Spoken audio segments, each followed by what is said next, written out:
Today we will be completing Hebrews chapter 13, that means total Hebrews will be completing. आज हम इब्रानियों का जो 13वां अध्याय है उसे हम पूरा करेंगे, तो इसका मतलब इब्रानियों का जो पुस्तक है उसको ही हम आज पूरा करेंगे। So verses 17 to 25 today. 17 से लेकर 25 तक वाक्यों का अध्ययन करेंगे। So verse 17 says, तो obey your leaders and submit to them, for they keep watch over your souls as those who will give an account. Let them do this with joy and not with grief, for this would be unprofitable for you. और 17वां वचन, अपने अगुओं की आज्ञा मानो और उनके अधीन रहो, क्योंकि वे उनके समान तुम्हारे प्राणों के लिए जागते रहते हैं, जिन्हें लेखा देना पड़ेगा। वे यह काम आनंद से करें, ना कि ठंडी सांस ले लेकर, क्योंकि इस दशा में तुम्हें कुछ लाभ नहीं। So the apostle says that it is our duty to obey the leaders or the elders. तो यहाँ जो है प्रेरित कहते हैं कि जो अगुओं की आज्ञा मानना वो हमारी जिम्मेदारी है। So it's our duty to obey them, ये हमारी जिम्मेदारी है कि हम उन्हें माने, not in the obedience like we say that whatever they say we have to do, that sort of obedience, not like that. लेकिन ऐसा नहीं जैसे कि हम सोच सकते हैं कि जो भी वो कहेंगे वो सब हमें करना पड़ेगा, ऐसा नहीं। It's not that we have to be, like in all things totally submissive to them and like a slave rather. और इसका ये मतलब नहीं है कि हम दास के समान रहे और जो भी वो कहेंगे उसे उसके अधीन हमें रहना पड़ेगा। But what the instructions which are given and which we know is according to God's will in our lives, that we must obey. लेकिन जो भी वो उपदेश देते हैं जो परमेश्वर की इच्छा के अनुसार है, उसके अधीन हमें रहना चाहिए। Which we know that it is the right thing to do, and we know that it is in the Word of God also. So that is what we should do. जिसे हम जानते हैं कि वो परमेश्वर की इच्छा के अनुसार है और जो वचन में लिखा गया है, उन सब बातों को हमें पालन करना चाहिए। So just like the authority of the parents at home and authority of the government for us as we have in outside, there is a authority that God has placed in the church. जिस प्रकार एक परिवार में जैसे माता पिता का अधिकार रहता है और एक सरकार का अधिकार है अपने देश में, वैसे ही कलीसिया में भी अगुओं का कुछ अधिकार होता है। That's why it says that whenever anything which is written in the Word of God is there, and when the instruction is there, we got to obey that. तो इसीलिए कहा जाता है कि जब वचन के अनुसार कुछ ऐसे जो अगुवे कहते हैं, उन उपदेशों को हमें मानना चाहिए। Because it says that they keep watch over your souls. क्योंकि यहाँ कहा गया है कि वे उनके समान तुम्हारे प्राणों के लिए जागते रहते हैं। And God has placed a charge, given them a charge over the people. और परमेश्वर ने उन्हें ये जो अधिकार है लोगों के ऊपर दिया है, not to lord it over them, ये नहीं कि उनके ऊपर प्रभुता करें, but to lead them in the ways of God. लेकिन वो उन्हें ऐसे चलाएं जैसे परमेश्वर के रास्ते में चलाएं। By instructing them, explaining the word of God to them, to their particular situation, just encouraging them so that they will go on in the Lord. वो जो हैं जो उन्हें रास्ता दिखाते हैं और वचन के अनुसार, और जो भी उपदेश जो वचन के अनुसार है वो देकर। Now, the people should also look at the scriptures. The believers should also look into the scriptures to see if these are the things are according to God's word, just like the Bereans, and then do it. जो विश्वासी हैं उनकी यह जो है जिम्मेदारी साथ साथ में है कि वो वचन में देखें कि क्या ये बातें कही गई हैं वचन में, और उसके अनुसार ही वो उपदेशों को माने। And should receive the word as though it is not the word of men, but as the word of God when it is written in God's word. और जब ये जो वचन में जो परमेश्वर के वचन में लिखे गए हैं, जब ऐसे बातें कही जाती हैं तो मनुष्य से नहीं, लेकिन जैसे परमेश्वर ने ही कहा है वैसे ही मानकर उन्हें उन आज्ञाओं का पालन करना चाहिए। So it says here that they watch the souls of men. क्योंकि यहाँ लिखा गया है कि वे उनके समान तुम्हारे प्राणों के लिए जागते रहते हैं। So as to save them, so as to gain them, not to themselves but to Christ. इसीलिए कि वो उनको जीत लें और उनकी रखवाली कर पाएं, अपने लिए नहीं लेकिन यीशु मसीह के लिए। To build them up in knowledge, faith and holiness.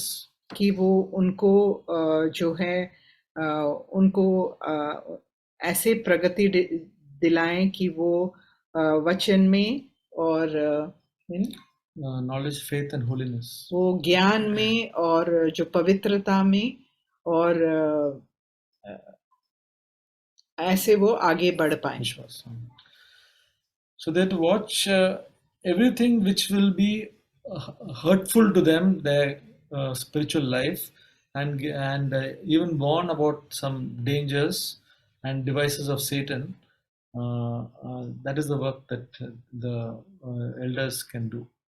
और जो अगुवे हैं वो उनको बचाए रखे जो शैतान के जो गलत रास्ते हैं उनसे, और उन्हें बचा कर रखने का जो जिम्मेदारी उन्हें दिया गया है उसका वो पालन करते हैं। Because they must give an account of the charge that God has placed upon them. और जो अधिकार परमेश्वर ने उन्हें दिया है उसका हिसाब उन्हें देना पड़ेगा। If you look in Matthew chapter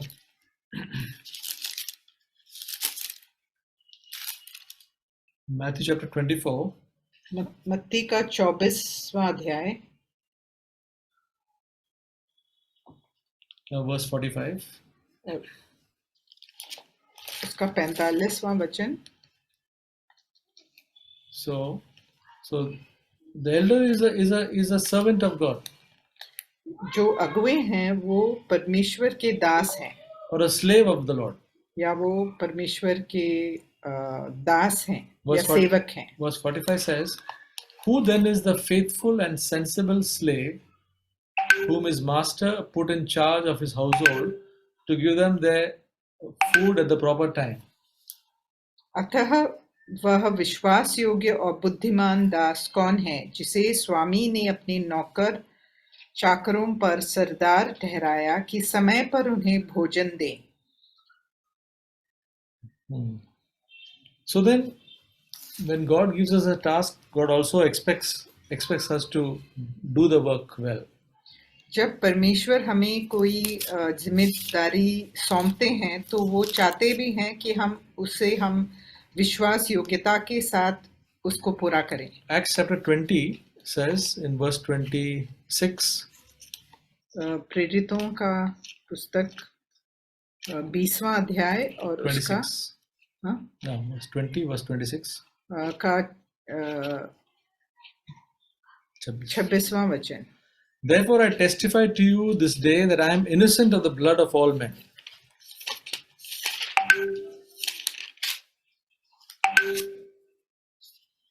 इसीलिए मैं आज के दिन तुमसे गवाही देकर कहता हूं कि मैं सब के लहू से निर्दोष हूँ। Yeah, so the Apostle Paul says that I'm preaching the gospel and telling you the truth so that I would be innocent of the blood of all men. तो जो प्रेरित पौलुस है वो कहते हैं कि मैं जो सुसमाचार तुम सबको बताता हूँ और सत्य जो है तुम्हें सिखाता हूँ कि मैं सबके लहू से निर्दोष रहूं। So, so we have to give an account of the shepherds have to give an account to God.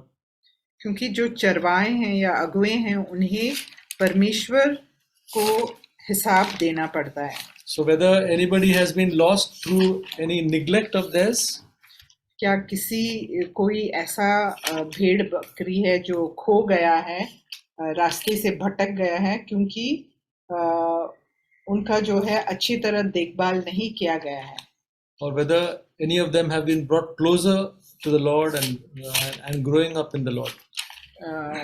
और जो उनकी देखभाल अच्छी तरह होने के कारण जो उन्हें वो प्रोत्साहित हुए हैं और प्रभु में आगे बढ़ पाए हैं। So brothers and sisters, it's a very great responsibility. According to God's word, it's a great responsibility. और परमेश्वर के वचन के अनुसार ये बहुत ही बड़ी जिम्मेदारी सौंपी गई है। Yeah. Then it says.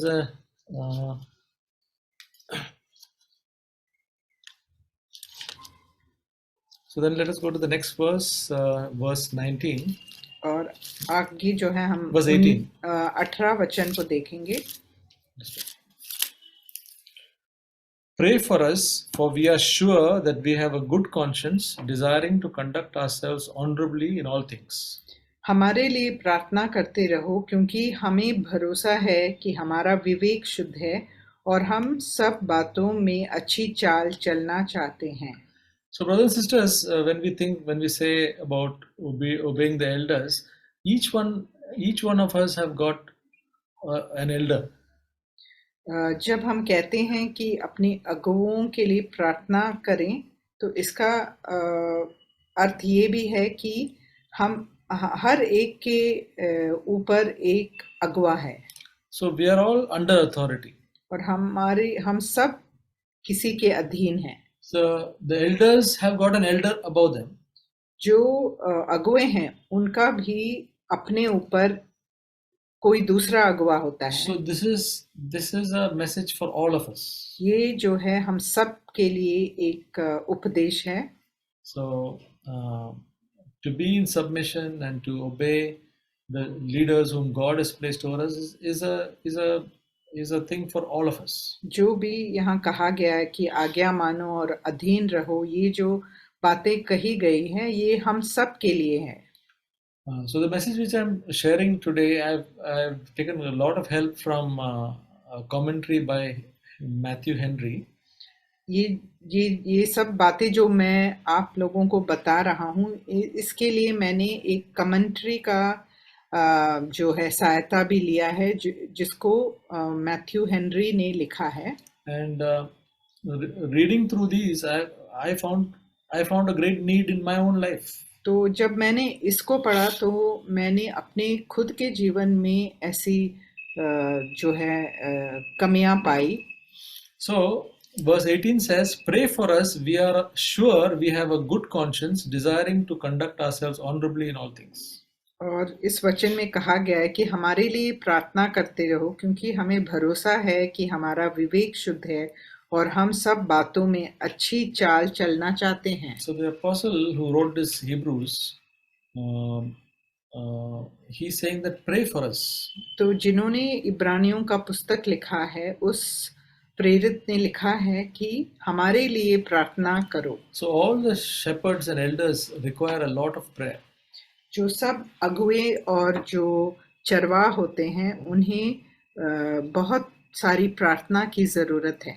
Then he says that we are sure we have a good conscience. और वो कहते हैं कि हमें भरोसा है कि हमारा विवेक शुद्ध है। And he says a good conscience, when he say a good conscience, it's a conscience which is well informed and an enlightened one. और विवेक शुद्ध है, इसका ये मतलब है जिसे पूरी जानकारी प्राप्त हो और जो प्रकाशित है. See, when you say conscience, okay, so suppose we take it casually. Yeah, I think it's all right. If you just say casually, I think it's all right. What I'm doing, I think it's all right. अगर हम ऐसा कहेंगे जो कुछ भी हम कर रहे हैं वो चलता है, ऐसा अगर हमारा देखने का रीति है तो. But a well-informed conscience and an enlightened conscience, he knows that this thing is okay because everything which I know totally, I'm not just a little here and there, but I know as much as I know, about this thing, it is clear. तो बहुत ही आसान रूप से हमें अपने विवेक के बारे में सोचना नहीं चाहिए, लेकिन हमें पूरी जानकारी के साथ और पूरे प्रकाशन के साथ हमें देखना चाहिए कि हमें जिस भी बात के बारे में हम कह रहे हैं उसके बारे में हमें पूरा जो है जानकारी हो और उसके मुताबिक हम जो है निश्चय लेते हैं. And then it's a clean and a pure conscience. और वो एकदम साफ और शुद्ध विवेक है. Also, it's a tender and faithful conscience. और एक बहुत ही जो है वो बहुत ही विश्वास योग्यता के साथ वो जो विवेक है वो काम करता है.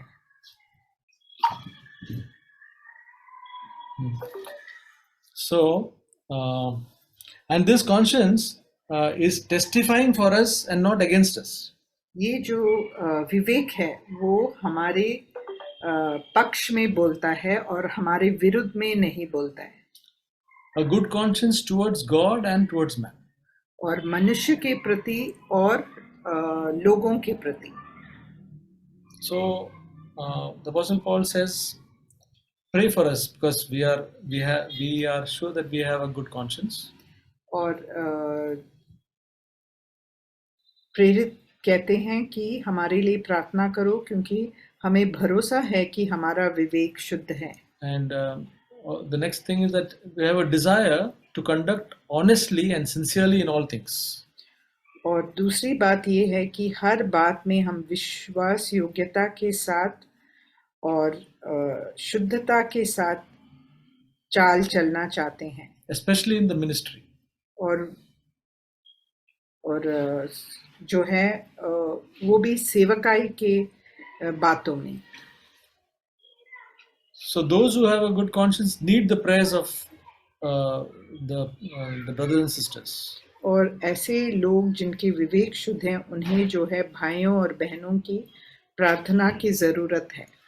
So elders who have this sort of a good conscience will be a blessing to the people. और ऐसे लोग जिनकी विवेक साफ हैं, ऐसे जो अगुवे हैं वो जो है अपने जो कलीसिया है उनके लिए एक अनुग्रह का बात बनेंगे. And they deserve the prayers of the people. और वो जो हैं प्रार्थना के काबिल हैं. Go to verse 19.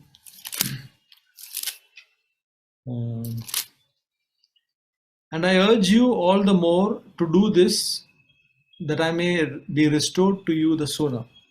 प्रार्थना करने के लिए मैं तुम्हें और भी समझाता हूँ कि मैं शीघ्र तुम्हारे पास फिर आ सकूं.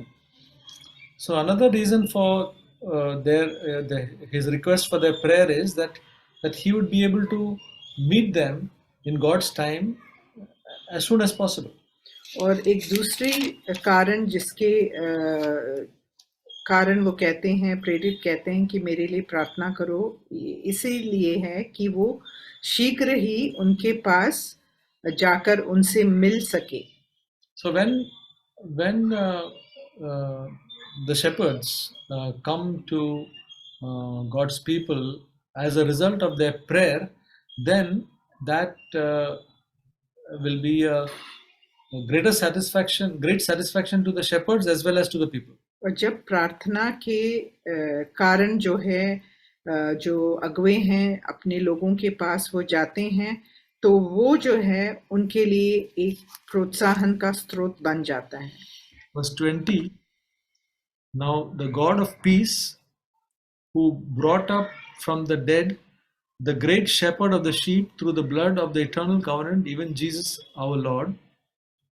और 20वां वचन, अब शांतिदाता परमेश्वर जो हमारे प्रभु यीशु को जो भेड़ों का महान रखवाला है, सनातन वाचा के लहू के गुण से मरे हुओं में से जिलाकर ले आया. So, our God is a God who brought reconciliation between Himself and the sinners through His great plan. जो परमेश्वर की योजना के द्वारा उन्होंने जो है पापियों और अपने बीच में वो शांति लेकर आया. And God loves peace on earth and especially in His church.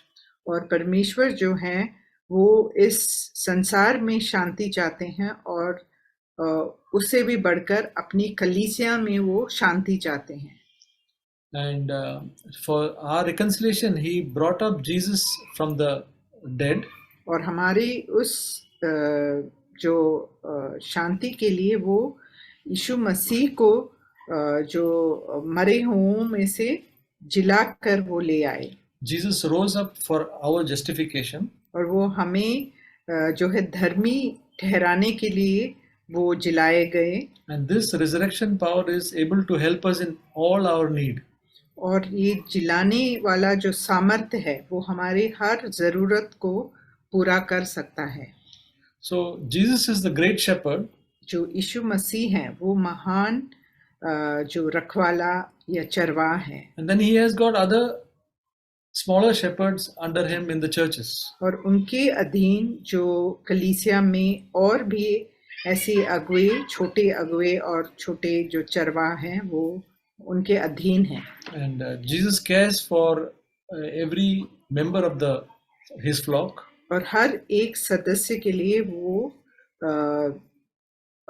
का वो रखवाला करते हैं. And he feeds them and He leads them and watches over them. और वो उन्हें उनका पोषण करते हैं और उनका रखवाला करते हैं. So the smaller elders also need to do that. और जो छोटे अगुवे हैं उन्हें भी ये करने की जिम्मेदारी है. So it's a great responsibility. ये बहुत ही बड़ी जिम्मेदारी है. Yeah, and we cannot take we cannot take things lightly. और इन सब बातों को हम एक बहुत ही हल्के रूप से नहीं लेना चाहिए.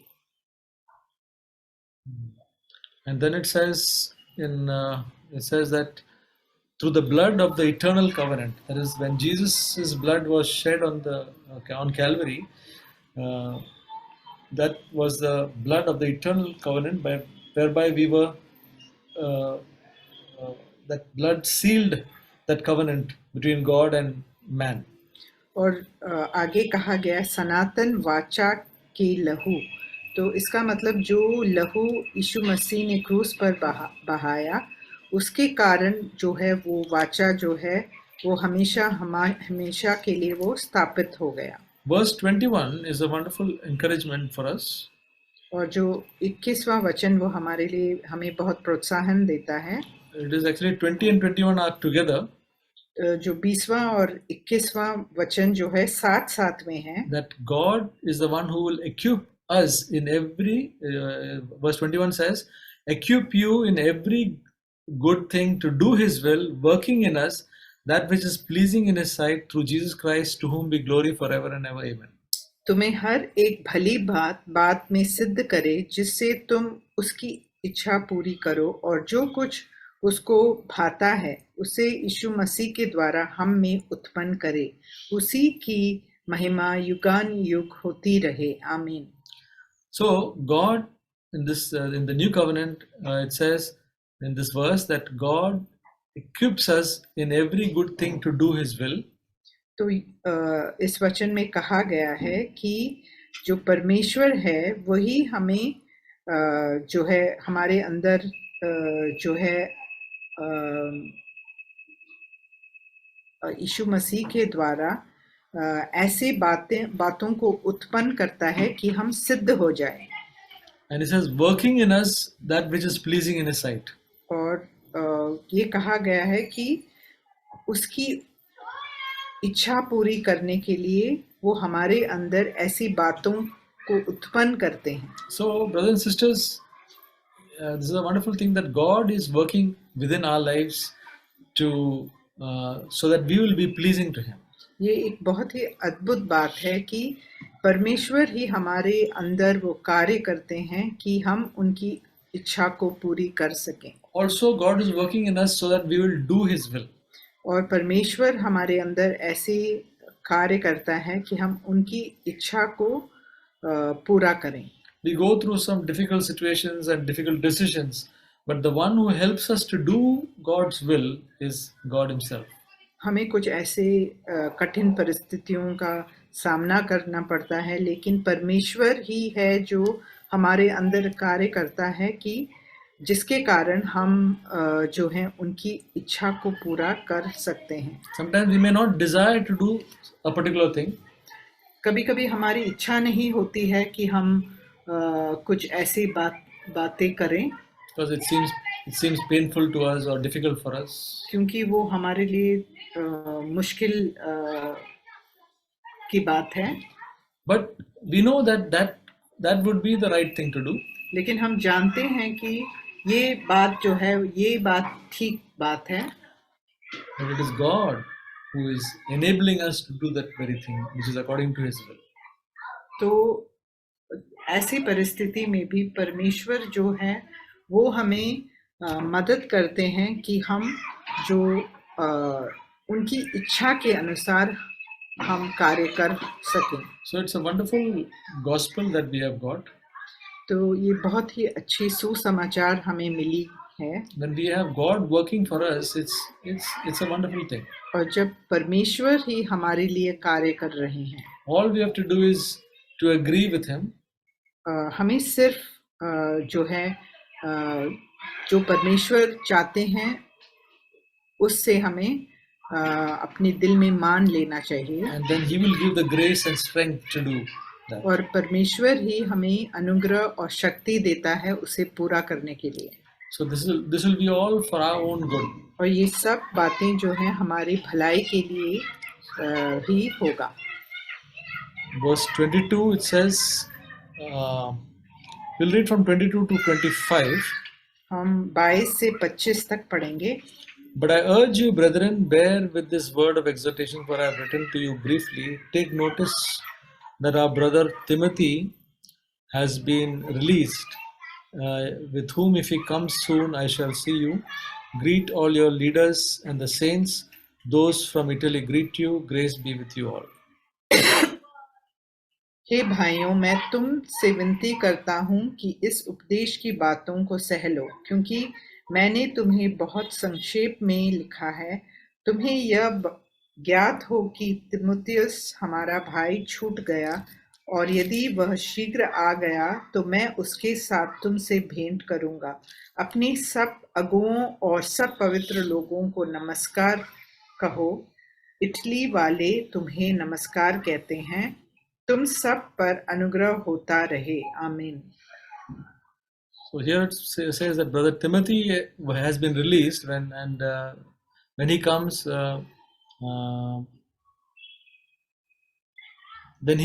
then this apostle who has written this epistle will see them with Timothy. और यहाँ बताया गया है कि जो है जिन्होंने ये जिस प्रेरित ने इस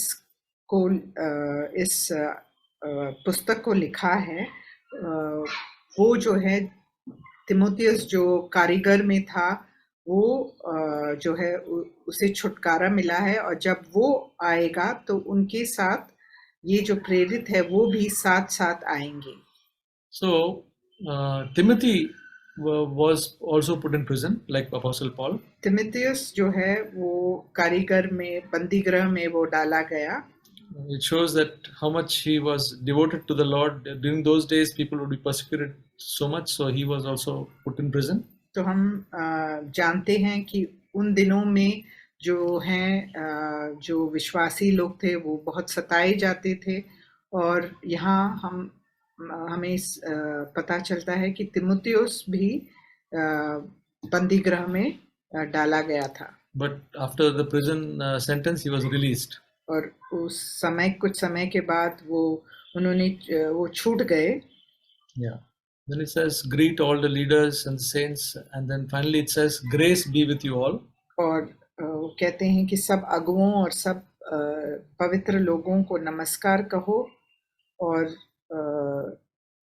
परमेश्वर का अनुग्रह सब पर होता रहे. So he's finally writing that the God's favor will be with all of you. और वो अंत में कहते हैं कि परमेश्वर का जो अनुग्रह है वो तुम सबके साथ रहे. So that should be our wish when we meet one another and when we talk to one another, that God's favor will be with each other. तो ये हमारा भी मन की इच्छा होनी चाहिए कि जब भी हम एक दूसरे से मिलते हैं तो परमेश्वर का जो अनुग्रह है वो हम सबके साथ रहे. So in this small portion, what's just to recap. और इस छोटे जो संक्षेप में मैं कहना चाहता हूँ जो यहाँ कहा गया है, the important thing is that about obeying our shepherds. और संक्षेप में मैं बताना चाहता हूँ जो भी बताया है इधर. तो पहली बात है कि हमें जो अगुओं की आज्ञा को मानना चाहिए, and to submit to them, और उनके अधीन रहना चाहिए. This is the spirit that God gives us for each one of us. It is there for each one of us. और ये एक ऐसी आत्मा है जो परमेश्वर हम सबको देता है. So all of us have got somebody who is watching over us. और हमारे सबके ऊपर कोई रखवाला होता है. And so what we do is not the sort of like a slave-like obedience, but it is we know whatever is God's will, whatever is according to God's word, that we have to follow the instructions. और जो आज्ञा मानने को कहा गया है वो एक दास रूपी आज्ञा मानने के बारे में नहीं कहा गया, लेकिन जो भी परमेश्वर की इच्छा के अनुसार और वचन के अनुसार है उन बातों को मानने का उपदेश दिया गया है. The Apostle Peter says to the elders, the shepherds, do not lord it over them, one another. जो प्रेरित पौलुस है वो अगुओं से कहते हैं कि अपने जो जन हैं उनके ऊपर प्रभुता नहीं करना चाहिए. So a godly shepherd will try to be first of all a servant. एक जो अच्छा जो अगुआ है वो एक सेवक के रूप में काम करेगा. Just as Jesus served, a godly shepherd will also serve. जो जिस प्रकार यीशु मसीह ने सेवा किया वैसे ही एक अच्छा अगुआ जो है वो दूसरों की सेवा करता है. So we need a good number of godly shepherds. और इसीलिए हमें ऐसे जो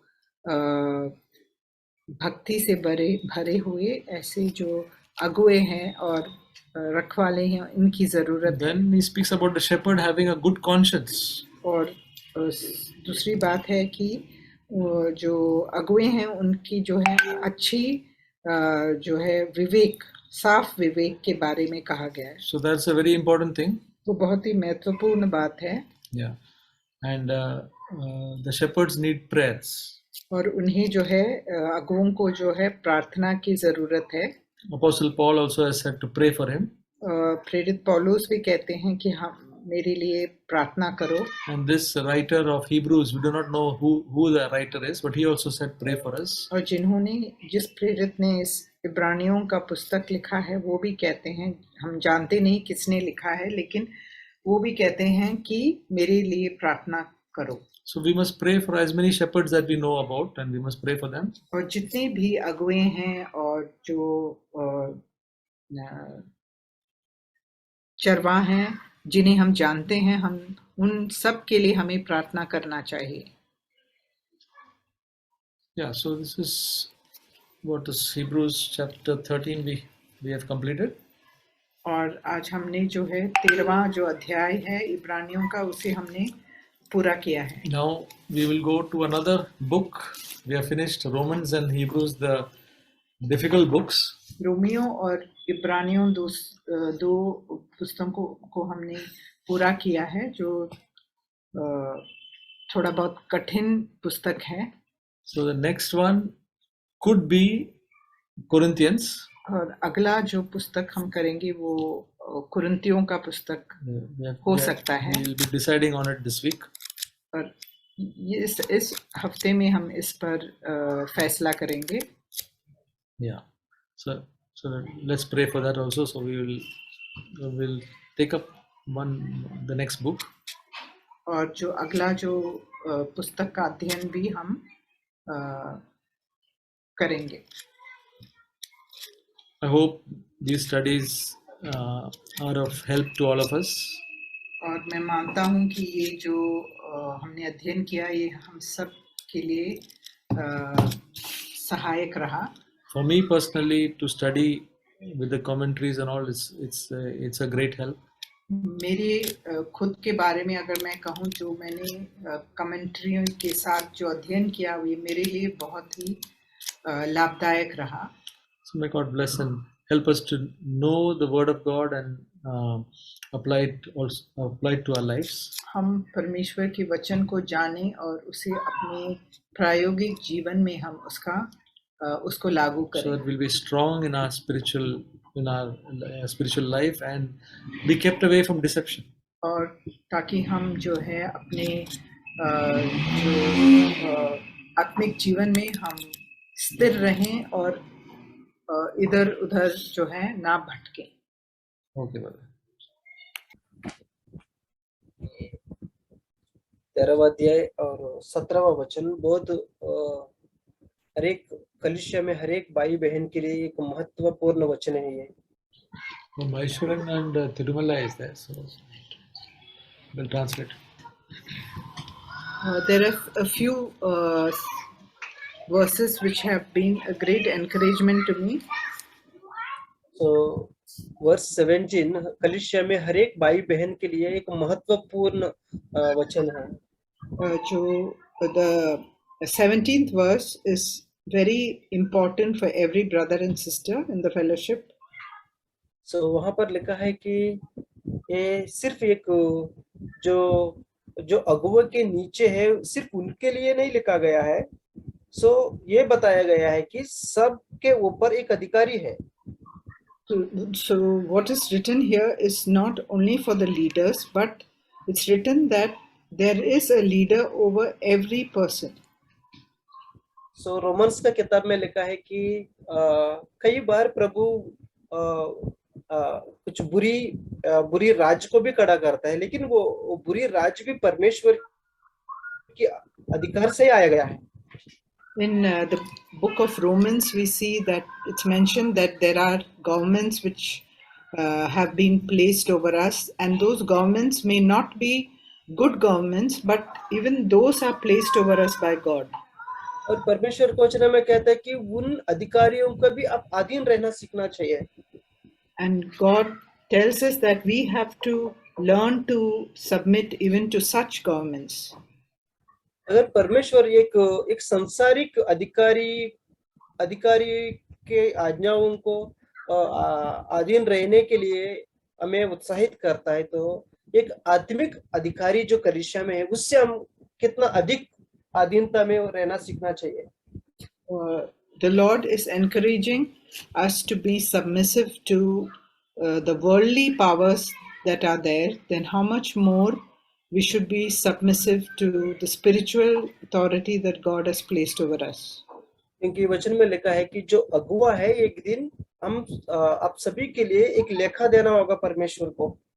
Because it's written here that whoever is the leader, he has to watch over our souls, and he has to give an account. लेकिन कुछ ऐसा अगुआ है जो जो परमेश्वर की इच्छा के अनुसार भी नहीं है, कुछ अगुआ। But there are some such leaders who are not leaders according to God's will. तो उस वक्त हम क्या कर सकते हैं कि उसकी अधीन रहना है या नहीं रहना है? So in such a situation, what do we do? Do we remain under that authority? Acts chapter 4 में एक इंसिडेंट हमें बताया गया है। In Acts chapter 4, we see an incident mentioned. एक बार जॉन और पतरस एक लंगड़ा व्यक्ति को चंगा करते हैं। We see that John and Peter healed a lame man. वो यीशु के नाम से उस लंगड़े को वो चंगाई होना वहां की सारी लोग देखते हैं। And everyone who was present there saw that they have healed this lame man in the name of Jesus. Acts chapter 4:16 मैं चाहता हूं कि सभी लोग एक बार उसको पढ़ेंगे। And in Acts chapter 4 and verse 16 it's mentioned.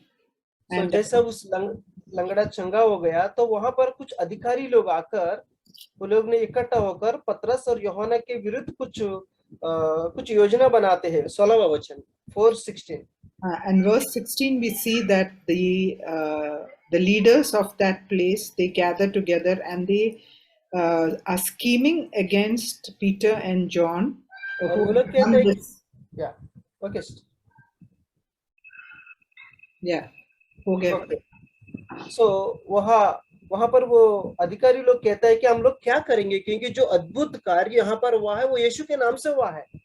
So in verse 16 they are saying, what shall we do with these men, for that a notable sign has been performed through them is evident to all the inhabitants of Jerusalem, and we cannot deny it. 17 में लिखा है कि ये जो यीशु के नाम से जो चंगाई हुआ है, ये बात जो है आगे नहीं बढ़ना चाहिए। And in verse 17 they say that, but in order that it may spread no further among the people, let us warn them to speak no more to anyone in this name. उन पतरस और यूहन्ना को वो लोग एक warning देता है कि इस नाम को आप लोग वापस इस्तेमाल नहीं करना चाहिए, कि इस तरह से आज्ञा जारी करते हैं वो लोग वहां पर। So here they give an order saying that they should no longer speak in this name, that is in the name of Jesus. यहाँ पर मुझे प्रभु ये सिखा रहा है कि यहाँ पर जो अधिकारी लोग हैं जो परमेश्वर के वचन के विरुद्ध है, आज्ञा जारी की है। So here we see that these men who are in authority are speaking against God's will. Verse 19 पतरस यूहन्ना इस तरह से जवाब देते हैं। So Peter answers in verse 19. वो कहता है कि हम परमेश्वर की बात सुनना चाहिए या आपकी बात सुनना चाहिए। But Peter and John answered them, whether it is right in the sight of God to listen to you rather than to God, you must judge. Verse 20 में वो ऐसा लिखा है कि जो कुछ हमने देखा है, जो कुछ हमने सुना है, बिना बोले हम नहीं रुक सकेंगे। For we cannot but speak of what we have seen and heard. ये वचन मुझे बहुत प्रोत्साहन मिला। यहाँ पर ऐसा है कि यहाँ पर अधीनता के बारे में बहुत अच्छी तरह से वर्णन किया गया है। So here it's very clearly explained about being under authority. या कुछ नियम ऐसा रहेंगे जो परमेश्वर के वचन के विरुद्ध है। And there may be some laws which are against God's will. ऐसा भी हो सकता है कि कुछ ऐसे भी चरवाहा है जो परमेश्वर की इच्छा के अनुसार अपनी भेड़ों को नहीं चला पाते हैं। There are some shepherds and leaders who are not able to lead their flocks according to God's will. यहाँ पर पतरस और यूहन्ना हमारे लिए एक उदाहरण के रूप में परमेश्वर ने खड़ा किया है, हम देख सकते हैं यहाँ पर। And we see that here God has raised up Peter and John as good leaders. वहां पर वो लोग कहता है कि जो कुछ हमने सुना है, जो कुछ हमने देखा है, जो कुछ जिसके नाम से हुआ है, वो बिना बोले हम नहीं रुक सकते हैं, क्योंकि उससे पहले वो लोग पवित्र आत्मा से भरा हुआ है। And we see because they were filled with the Holy Spirit, they were able to say that that they would not uh, be able to withhold them from speaking what they had seen and heard. सो ये वचन बहुत हर एक भाई और बहन जो कलीसिया में है, जो अगुआ है, अगुआ के ऊपर अगुआ है, ये सबके लिए ये लागू है। These words are applicable to all the elders and all the brothers and sisters in the church. सो हम पवित्र आत्मा से मदद मांगेंगे कि प्रभु हमें आधीनता में रहने के लिए हमें मदद करें। So let us pray that the Lord's Holy Spirit will help us to live under the authority of the leaders. Thank you sister. Welcome. या मैं परमेश्वर को धन्यवाद करता हूँ, ये ब्रो का जो बाइबल स्टडी हुआ इसमें मैं बहुत ब्लेस हो गया। और I've been greatly blessed by the study which we have had on the book of Hebrews. खासकर जो आप भी शेयरिंग किया ब्रदर ने कि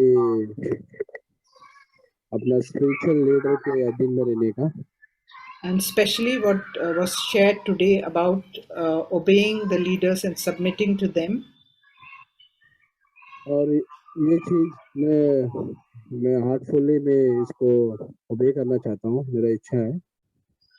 And this is my desire that from the depth of my heart that I should obey this word. अपना spiritual जो हमारा एल्डर है उनके अधीन में रहूं। That I should remain under the care and under the authority of the elders. कभी-कभी हमको बहुत मुश्किल लगता है कि हम बच्चों को अगर पूछेगा तो मम्मी डैडी के अधीन में रहना उनको भी बहुत डिफिकल्ट लगता है। We see that even children find it difficult to be under their parents.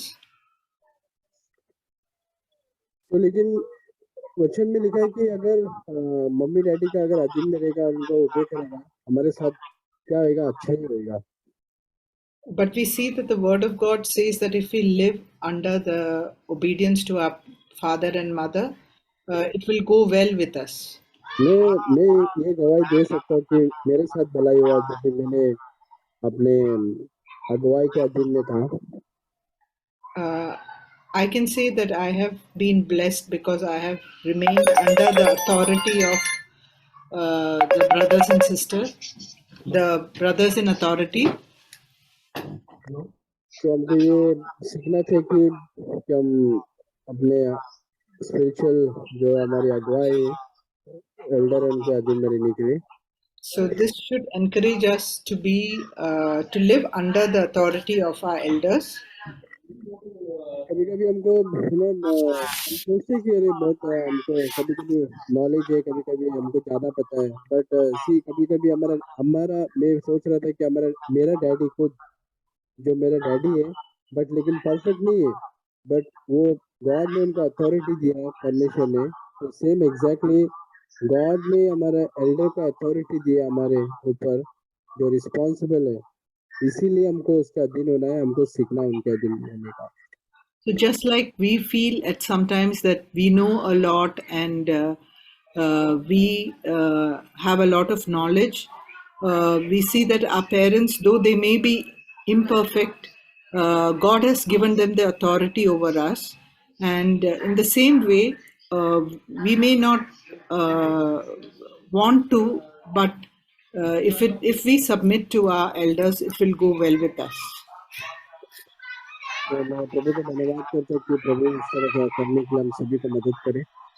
And my prayer is that the Lord will help each one of us to do accordingly. Yeah, amen.